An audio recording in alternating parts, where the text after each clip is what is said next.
ये कहानी है एक यश नाम के बच्चे की, जिसने कभी अपनी माँ को नहीं देखा था। वो हमेशा अपने पिताजी से पूछा करता, माँ कब आएगी, माँ कहाँ गई है। उसे ये बात पता नहीं थी कि जब वो छोटा था तभी उसकी माँ का देहांत हो गया था। उसके पिताजी ने यश को बता रखा था कि उसकी माँ बहुत दूर गई है। यश के पिताजी बहुत पैसे वाले थे। वो यश को किसी भी चीज की कमी नहीं होने देते थे। फिर भी यश अकेला बैठा हमेशा अपनी माँ के बारे में ही सोचा करता था। मेरी माँ मेरे साथ क्यों नहीं रहती? सबकी माँ तो अपने बच्चों के साथ रहती है। भगवान, मेरी माँ कब आएगी? मेरी माँ को मेरे पास जल्दी भेज दो। इसी तरह दिन बीत रहे थे। अब यश भी बड़ा हो रहा था। यश हमेशा अपने पिताजी से एक ही सवाल किया करता कि माँ कब आएगी। एक दिन की बात है, यश स्कूल में पढ़ाई कर रहा था। तभी क्लास में पढ़ा रहे मास्टर जी ने एक एक करके सभी बच्चों से माँ के ऊपर कविता सुनी। सभी बच्चों ने तो कविता सुना दी। अब कविता सुनाने की बारी यश की थी। यश, अब तुम सुनाओ। यश ने कविता नहीं सुनाई और वो चुपचाप खड़ा रहा। वो कुछ नहीं बोला। मास्टर जी ने यश से फिर कहा, यश, कविता सुनाओ। मैंने तुम्हें माँ के ऊपर कविता याद करके आने के लिए कहा था, फिर तुम याद क्यों नहीं करके आए? बोलो, तुमसे माँ के ऊपर एक कविता भी याद नहीं हुई? यश कुछ नहीं बोला। मास्टर जी ने उसे जोर से एक थप्पड़ मारा। थप्पड़ पड़ते ही यश बुरी तरह रोने लगा। तभी क्लास का एक बच्चा मास्टर जी से कहता है, मास्टर जी, ये याद कैसे करके आता? इसकी तो माँ ही नहीं है। अब तो मास्टर जी को भी ये सुनकर बड़ा दुख होता है और वो यश को चुप कराने लगते हैं। मुझे पता नहीं था। चुप हो जाओ बेटा, चुप हो जाओ। वो स्कूल से छुट्टी के बाद सीधा अपने पिताजी के पास जाता है और अपने पिताजी से फिर वही सवाल करता है, पिताजी, माँ कब आएगी? वो हमारे साथ क्यों नहीं रहती? माँ को बुला लो ना पिताजी। हाँ बेटा, माँ जरूर आएगी, जरूर आएगी। पर कब? आप हमेशा ही ऐसे कहते रहते हो, पर ये नहीं बताते कि माँ कब आएगी। यश के पिताजी की आंखों में आंसू आ जाते हैं और वो मन में सोचने लगते हैं, भगवान, इस छोटे से बच्चे का क्या कसूर था? इसने तो कभी अपनी माँ को देखा तक नहीं। मैं इसे कहाँ से माँ ला कर दूं? कहाँ से माँ ला कर दूं? इसी तरह दिन बीत रहे थे। दिवाली भी आने वाली थी। यश अपने पिताजी से कहता है, पिताजी, माँ को बुला लो ना। इस बार मैं दिवाली माँ के साथ ही मनाऊंगा, वरना नहीं मनाऊंगा। आप लाओगे ना माँ को दिवाली पर? हाँ हाँ, इस बार तुम दिवाली अपनी माँ के साथ ही मनाओगे। फिर एक दिन, आज दिवाली थी और यश के पिताजी एक कमला नाम की औरत से शादी करके यश के लिए माँ ले आते हैं।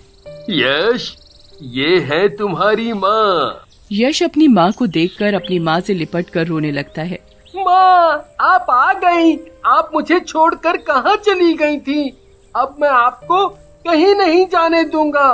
अब मैं आ गई हूँ ना, अब मैं तुम्हें छोड़कर कहीं नहीं जाऊंगी। मैं हमेशा तुम्हारे साथ, तुम्हारे पास ही रहूंगी।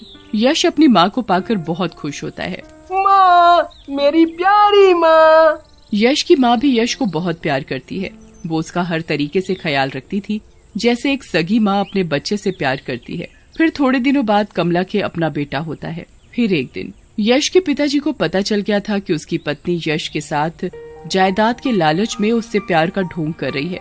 यही सोचकर यश के पिताजी ने मरने से पहले अपनी सारी जायदाद यश के नाम कर दी। ये बात यश की माँ को बर्दाश्त नहीं हुई और वो चाल चलने लगी कि कैसे सारा पैसा उसके हाथ में आ जाए। फिर एक दिन यश अपने कमरे में बैठा पढ़ाई कर रहा था। वो पढ़ाई में बहुत ही होशियार था। तभी उसकी माँ आ जाती है। अरे यश बेटा, क्या कर रहे हो? माँ, मैं पढ़ाई कर रहा हूँ। पढ़ाई कर रहे? तुम्हें पढ़ाई की क्या जरूरत है? तुम तो वैसे ही इतने होशियार हो। तुम्हें तो मालिक बनना है। पढ़ाई करके तो नौकर बनते हैं। बनोगे ना मालिक? हाँ माँ, मुझे मालिक बनना है, नौकर नहीं। माँ, मालिक कैसे बनते हैं?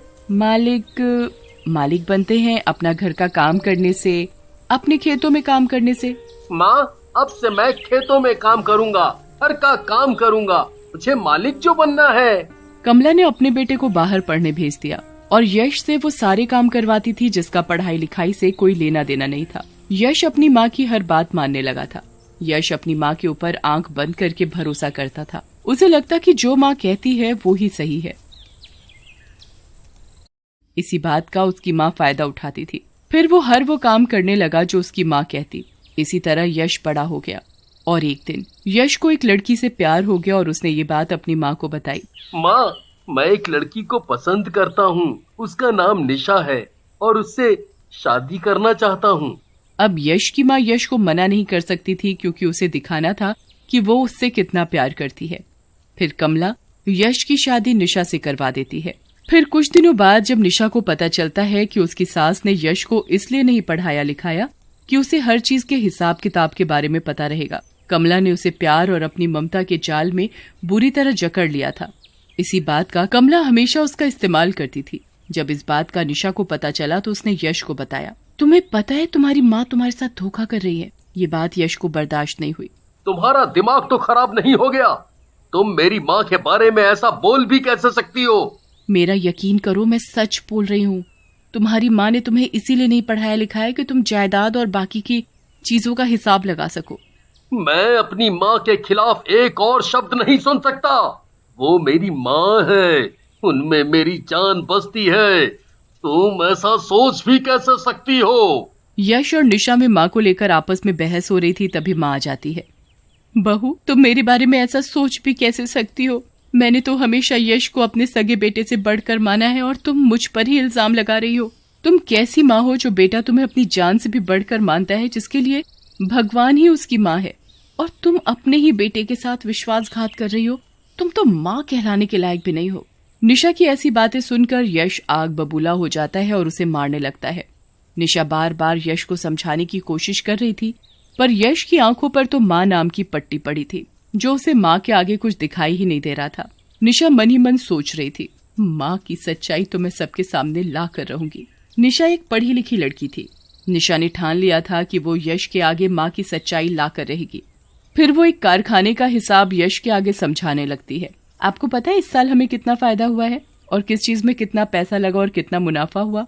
नहीं, ये तो मुझे पता ही नहीं था। निशा यश को हिसाब किताब सिखाती और समझाती है। यश सीधा और बड़ा ही भोला था, इसलिए माँ यश को बेवकूफ बनाकर हिसाब में ये दिखाती कि नुकसान हुआ है, जबकि होता फायदा था। वो सारा पैसा अपने बेटे के लिए इकट्ठा कर रही थी, वो बेटा जो अपनी ही माँ को पैसों की खातिर छोड़कर चला गया था। फिर एक दिन कमला अपनी बहू को रास्ते से हटाने के लिए दूध में जहर मिलाकर उसे पीने के लिए देती है। निशा ने अपनी सास को जहर मिलाते हुए देख लिया था, तो उसने ये बात यश को बताई। आपको पता है, माँ जी ने मुझे मारने के लिए दूध में जहर मिलाया है। तुम पागल तो नहीं हो गई हो जो मेरी माँ के ऊपर इतना बड़ा इल्जाम लगा रही हो? मैं सच कह रही हूँ, मेरी बात का यकीन करो। एक बार को मैं भगवान को गलत मान सकता हूँ, पर अपनी माँ को नहीं। ओहो, मैं तुम्हें कैसे यकीन दिलाऊं? ठीक है, अब देखना ये है कि एक माँ की ममता जीतती है या तुम कह रही हो इसमें जहर है, तो ये दूध मैं पी लेता हूँ। मुझे पता है वो मेरी माँ है। वो कभी किसी को मारना तो दूर, वो किसी को नुकसान भी नहीं पहुँचा सकती। फिर क्या था, जहर वाला दूध यश पी जाता है अपनी माँ को सही साबित करने के लिए। उसकी माँ खड़ी देखती रहती है। तभी यश के मुंह से झाग निकलने लगता है, तो यश के पैरों के नीचे से जमीन खिसक जाती है और उसकी माँ का सच यश के सामने आ जाता है। माँ, तुमने ऐसा क्यों? मैं तो तुम्हें अपना भगवान मानता रहा और तुमने ऐसा किया। माँ, जो कुछ भी था वो सब तुम्हारा ही तो था। मुझे तो बस माँ चाहिए थी।